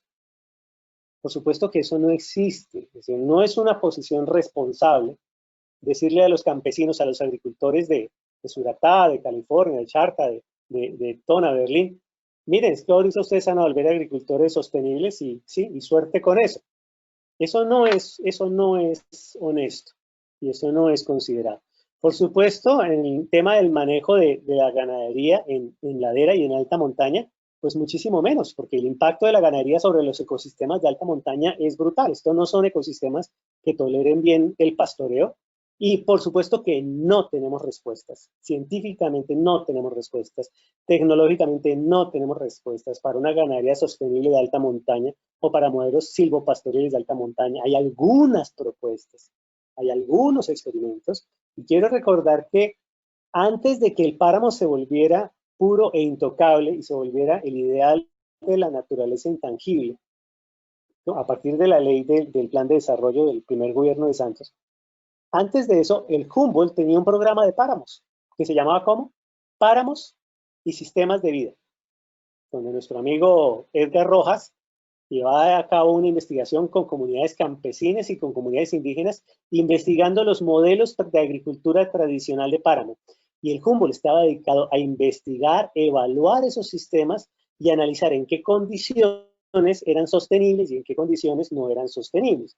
Pero hasta ahí llegamos, por lo tanto, cuando se le dice a estas comunidades que pueden vivir de la agricultura de transición, no se les está dando ninguna respuesta. Y lo otro que se ha dicho es que por supuesto la minería no es sostenible en la alta montaña. Y ahí es donde resulta que, yo sé que esto puede ser muy polémico, se pega en la descachada total, porque es que los municipios mejor conservados en Santurbán son los municipios mineros. Por la sencilla razón, lo explican los mismos campesinos, de que en esos municipios el trabajo de la minería ha hecho que no haya una presión agrícola y no haya una presión ganadera sobre los ecosistemas. Toda la actividad económica de esas comunidades está concentrada en 1 o 2 lugares. Alrededor de esos yacimientos se concentran todas esas pequeñas y medianas minas tradicionales. Allí es donde está la actividad económica y el resto, pues no vale la pena para ellos comparar con un jornal que paga la minería, un jornal completo, muy alto, comparar irse a romper la espalda en un trabajo tan difícil, tan riesgoso, tan azaroso y mal remunerado como es la agricultura. Entonces, ¿qué es lo que sucede? Que si uno lo mirara en términos de conservación y sostenibilidad, realmente tratar de detener la minería en esas poquísimas zonas, 50, 80 hectáreas aquí y allá, sí, en medio de poder matar material. Por eso, pero entonces,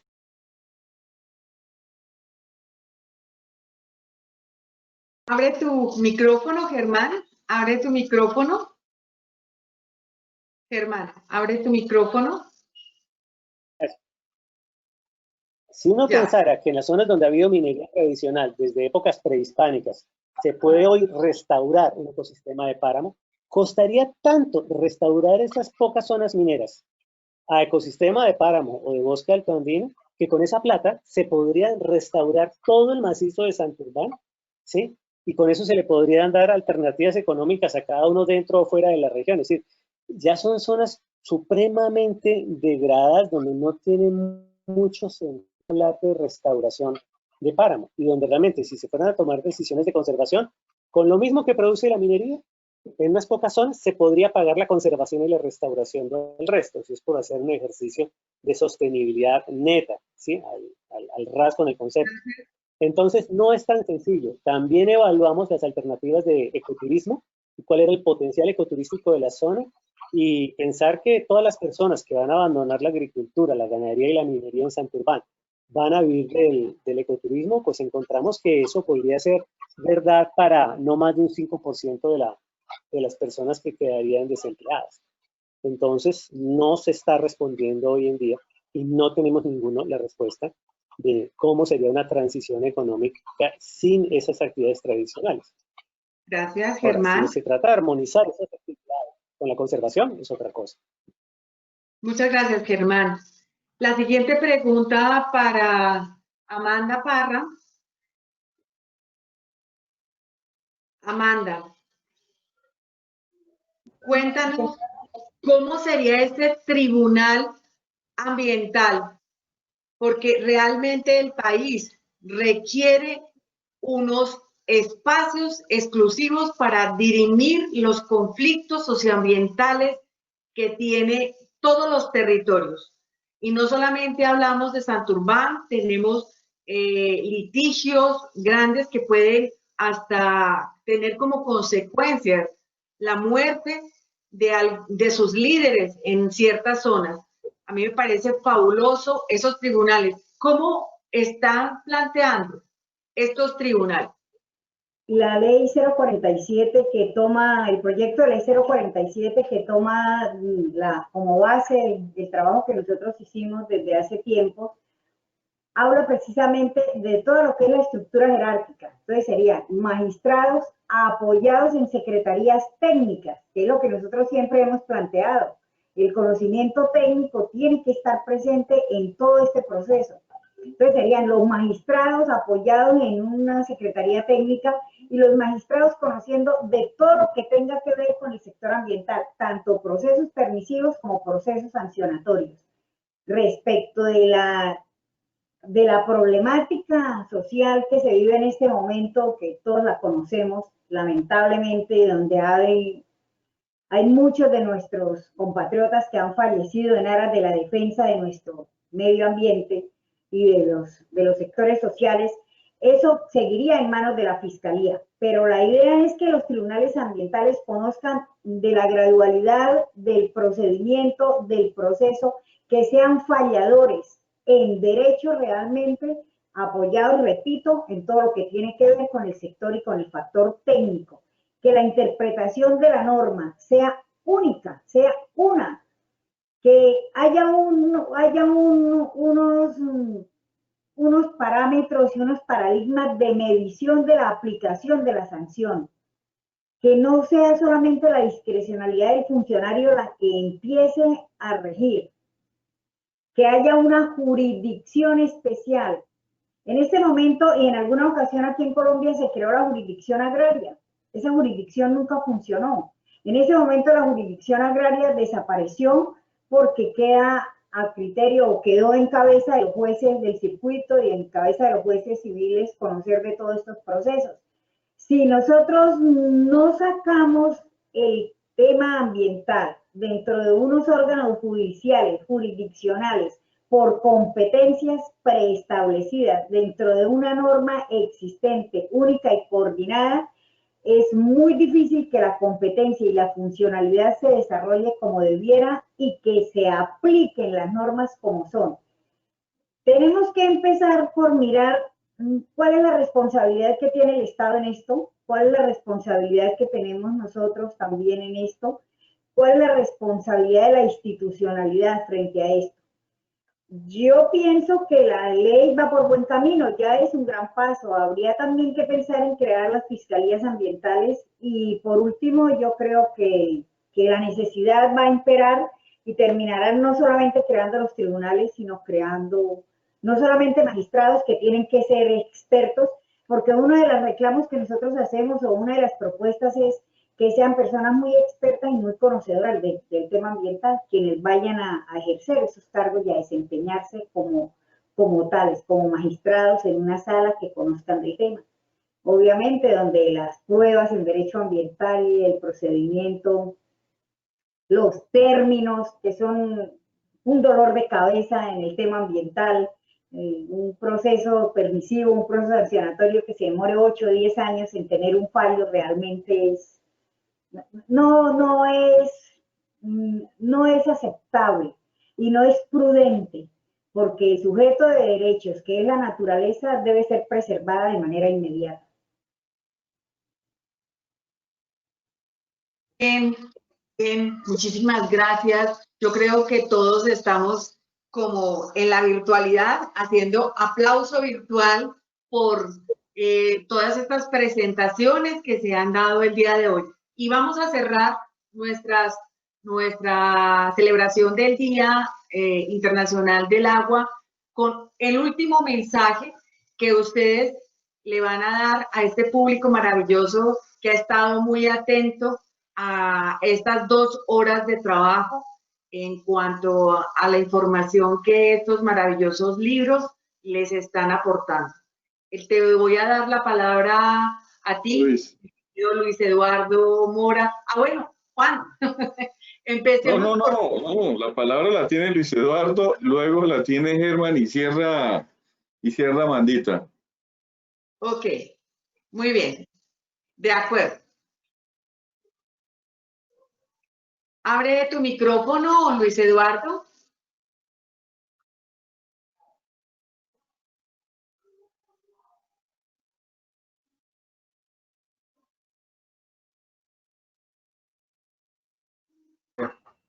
Listo.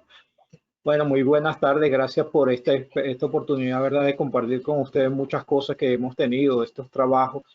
Y yo creo que una de las reflexiones para el sector agua potable y saneamiento, y que es muy importante saber, es que hay recursos disponibles para ayudar a los países a salir de estos problemas de los objetivos de desarrollo sostenible, los objetivos que ya de alguna manera esos grandes objetivos de provisión a la población, y siempre pensando en esas estrategias que le podemos plantear a la banca multilateral de cómo nosotros vamos a trabajar un doble problema, nuestro problema de eficiencia, nuestro problema de empoderamiento, nuestro problema de pertinencia social del servicio de agua, y el problema frente al cambio y la variabilidad climática. Entonces, la conclusión enorme que tenemos es que hay muchos recursos disponibles, pero que de alguna manera no hemos todavía reenfocado esos paradigmas para acceder a ellos. Y yo creo que es una de las reflexiones bien interesantes para todos los países de América Latina y el Caribe. Germán. Sí, muchísimas gracias. Germán. Gracias, Juan. Gracias, Sonia.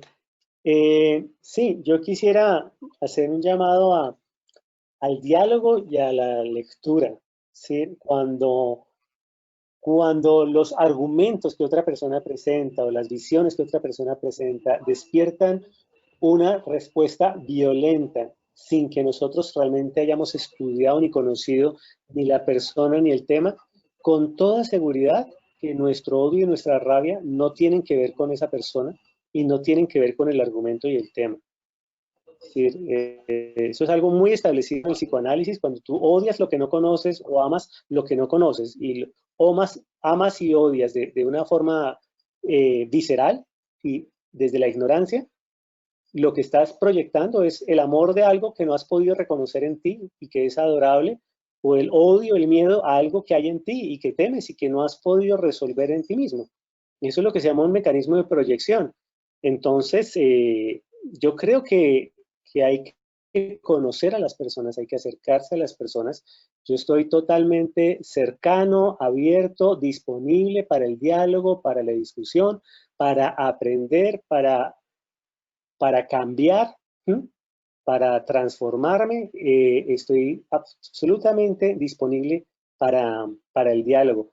Y quiero hacer un llamado a considerar que las emociones deben canalizarse de una manera sí, más cercana al aprendizaje y a lo creativo y al espíritu del juego y de la discusión. Cuando las cosas son serias, terribles y trascendentales, como estos temas ambientales, pues no nos sirve volvernos demasiado serios, ¿sí? Hay que conservar la capacidad de jugar y de crear, porque tal vez jugar y crear sean lo más serio que podamos hacer por salvar a nuestra especie.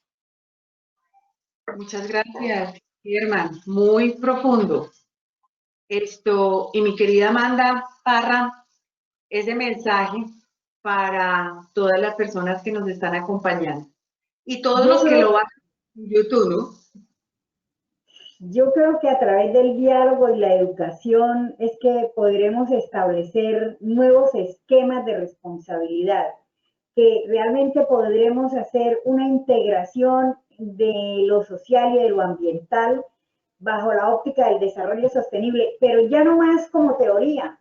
O sea, no pues el desarrollo sostenible sigue siendo nuestra teoría, que el desarrollo sostenible sea la realidad del ser humano, la realidad de respeto por la naturaleza. Y como decían al principio los compañeros y como lo han dicho todos, sin agua no hay vida. O sea, el agua no es un derecho natural, no, se volvió un derecho humano, es un derecho fundamental, un derecho de todos nosotros. Necesitamos hacer más amigos del medio ambiente y de la naturaleza para que esto funcione, definitivamente. Muchísimas gracias, Amanda. Les pido a todos, por favor, que abran sus cámaras, que nos reconozcamos, que aunque sea así, de lejos, podamos reconocernos. Muchísimas gracias, Juliana, muchísimas gracias, Jesús Mejía, muchísimas gracias, Enrique Rodríguez, que están el día de hoy con nosotros. Hola, Lidia Cristina, un abrazo gigante para ti. Qué chévere estar aquí contigo. Muchísimas gracias, Beatriz Elena. Hola, ¿cómo estás? Bueno, hay Hernández, pero no sé qué nombre será el de Hernández. Un saludo. Andrés Villamizar, muchísimas gracias por estar y acompañarnos el día de hoy. Prendan sus cámaras. Jairo, hola, ¿cómo estás? Andrés, Jairo Andrés. Beatriz. Muchas gracias a todos. Un abrazo gigante, que Dios nos bendiga y sigamos trabajando juntos por proteger nuestras cuencas, por cuidar nuestra biodiversidad, por cuidar nuestro territorio. sabemos que hay unas posibilidades gigantes en el desarrollo a partir de lo que somos y de lo que tenemos, de nuestra biodiversidad, del agua, de nuestra cultura maravillosa. Tenemos todas las grandes oportunidades. El mundo ha cambiado. Gracias a esta pandemia nos ha dado la oportunidad de entender que el desarrollo lineal no es la solución, que necesitamos pensar en un desarrollo circular, de una economía circular, de una economía del bien común, de una economía de la restauración, de una economía azul o verde. Entonces, pensemos en esto y unamos esfuerzos. No es momento de dividirnos, es un momento de sumar esfuerzos. Juan. No, bienvenidos al futuro. Un abrazo a todos. Muchas gracias. Excelente reunión. Chao. Que estén muy bien. Muchas gracias. Muchas gracias. Que estén muy bien. Muchas gracias. Era abrir micrófonos para el aplauso. Sí, sí, aquí hay micrófonos para el aplauso. Gracias. Gracias, chao. Excelente. Gracias, profesor. Excelente, como siempre. Gracias a todos los expositores. Qué lindo. Gracias. Gracias. Reuniones como esta. Chao, compadre. A hacer estos debates. Hola, Ineita. Chao, Exa.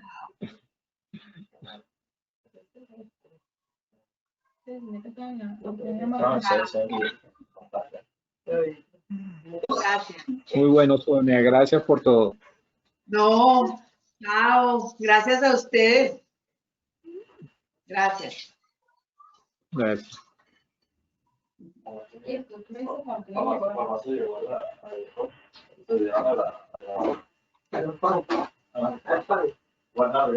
Ahí se trajeron la... El carrillo, aplausos y los salos.